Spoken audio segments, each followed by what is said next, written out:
You know, it's amazing the things you'll encounter on late night TV, from those wacky infomercials to what have you. In this case, I was just flipping through the channels, and God only knows why I stopped to watch an interview with Hulk Hogan by Arsenio. And actually, there was a very good reason for it that I didn't know when I stopped channel surfing at that point.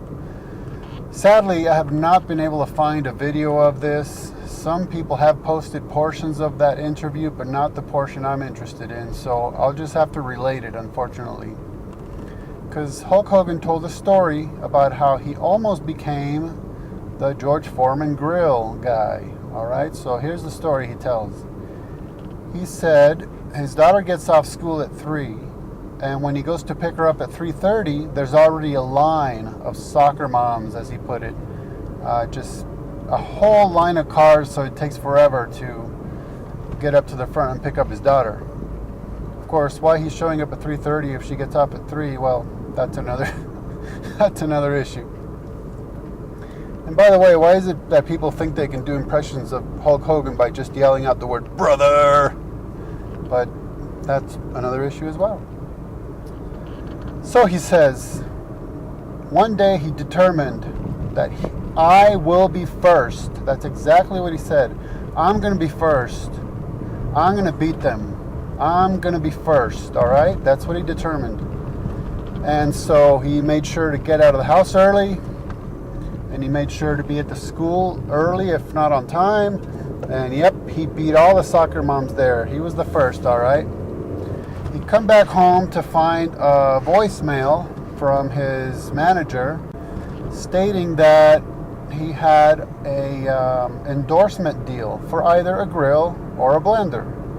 So he calls up his manager, or agent, I suppose, and says, okay, I'll take the grill. And the agent said, well, in the meantime, I already called George Foreman and he's going to take the grill, so you can take the blender.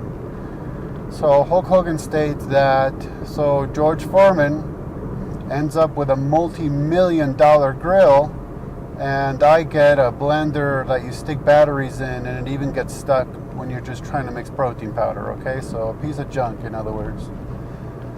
And that was the story, and the audience laughed, and let's move on. And I kind of wondered to myself, I wonder how many people who heard that understood what he just said. Because I would bet you that 99.9% of the audience who either watched it or were there didn't get it.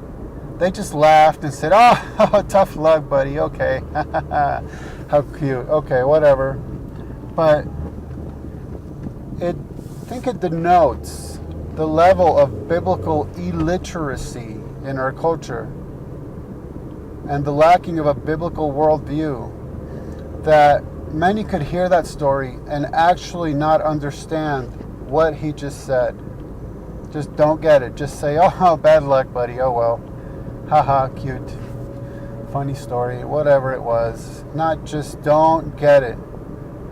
Biblical illiteracy and lacking a biblical worldview. Because the Bible is very clear about when we seek to make ourselves first, that we will become last. When we seek to exalt ourselves, we will become humbled. It is clearly stated, and that is exactly what this story was about. Him seeking to put himself first, to be exalted, to beat everybody, and then being brought down, being brought low. That's exactly what the story is about. And unfortunately, I would imagine that most people just didn't even get a clue as to what he was talking about. Or even if he himself quite understood what that real life story of his was about, what actually happened there. And it's a shame. It's just too bad. I mean, even Richard Dawkins encourages learning biblical idioms and phrases because they're so prevalent in our culture that if we understand the Bible, we will understand many of these idioms and phrases. Luke 14 states that he, Jesus, began speaking a parable to the invited guests when he noted how they had been picking out the places of honor at the table, saying to them, When you are invited by someone to a wedding feast, do not take the place of honor, for someone more distinguished than you may have been invited by him, and he who invited you both will come and say to you, "Give your place to this man," and then in disgrace you proceed to occupy the last place. But when you're invited, go and recline at the last place, so that the one who has invited you comes. He may say to you, "Friend, move up higher." Then you will have honor in the sight of all who are at the table with you. For everyone who exalts himself will be humbled, and he who humbles himself will be exalted. Matthew 20:16 states, "The last shall be first, and the first shall be last." And Matthew 23:12 states, "He who exalts himself shall be humbled, and whoever humbles himself will be exalted." I've actually personally experienced this when I was working at a Catholic church.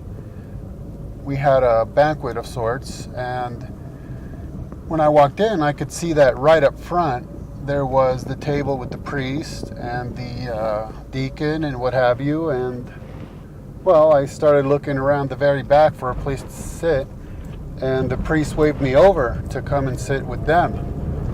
You know, there's the priest, there's the place of honor, how you doing? So that's exactly what happened. I looked for the low place, and then I was called up to the high place.